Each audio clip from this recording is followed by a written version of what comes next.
चारों तरफ घनी अंधेरी रात अपने पैर पसारे खड़ी थी और चांद की हल्की सी रोशनी में नजर आती वो एक कार सड़क पर अपनी गति के साथ दौड़े जा रही थी।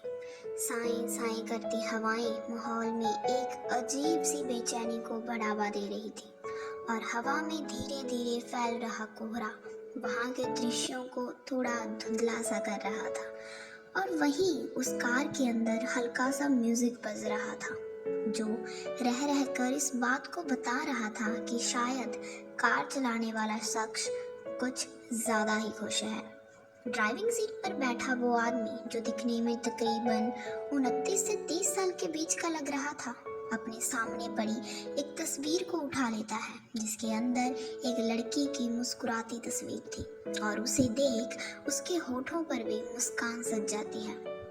बस कुछ देर और मिला और फिर मैं तुम्हारे और अपनी उस नन्ही सी प्रिंसेस के पास होऊंगा और जल्द ही वो समय आएगा जब मैं अपनी छोटी सी जान को अपने इन्हीं हाथों में लूंगा, उसके साथ खेलूंगा, उसे छोटी सी फ्रॉक पहनाऊंगा और जब वो रोएगी तो उसे गोदी में लेकर चुप कराऊंगा।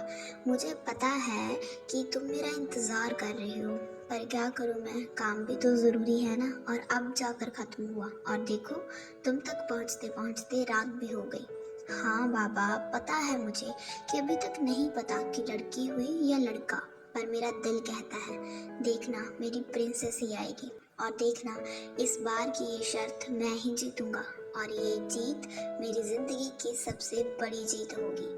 ये कहते हुए वो उस तस्वीर को अपने होठों से लगा लेता है और मुस्कुराते हुए कार चलाने लगता है।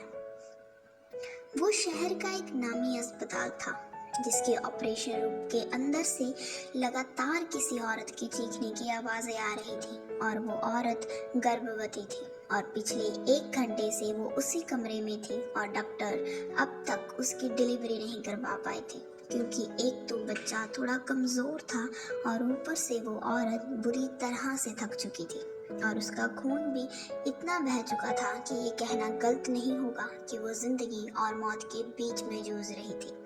उसी ऑपरेशन रूम के बाहर एक औरत और एक आदमी लगातार परेशानी में इधर से उधर चक्कर काट रहे थे और ये परेशानी हो भी क्यों ना, आखिर वो उस औरत के भाई और भाभी जो थे। उन्हें समझ नहीं आ रहा था कि आखिर इतना समय लगे ही क्यों रहा है और ऊपर से ये डॉक्टर जो कुछ भी बताने को तैयार ही नहीं थे, पर इंतजार के अलावा वो कर भी क्या सकते थे।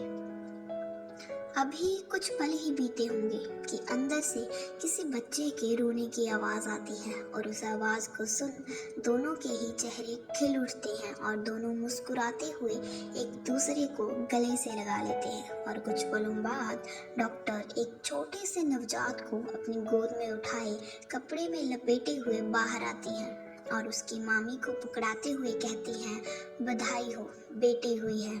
निर्मला बच्ची को अपनी गोद में लेकर दुलारने लगती है। अरे कितनी प्यारी है ये, और देखो जी बिल्कुल भाई साहब पर गई है, वही आंखें, वही होठ, वैसा ही चेहरा। नहीं नहीं, आंखें तो मेरी गुड्डी पर गई हैं, देखो कैसे टुकुर टुकुर देख रही है मुझे। गुड़िया रानी, कहते हुए उसका पति राजेश हंस देता है और प्यार से बच्ची के गाल को छूता है। निर्मला झट से उसकी तरफ पलटती है। आपने भाई साहब को फोन किया क्या? कब तक आएंगे वो?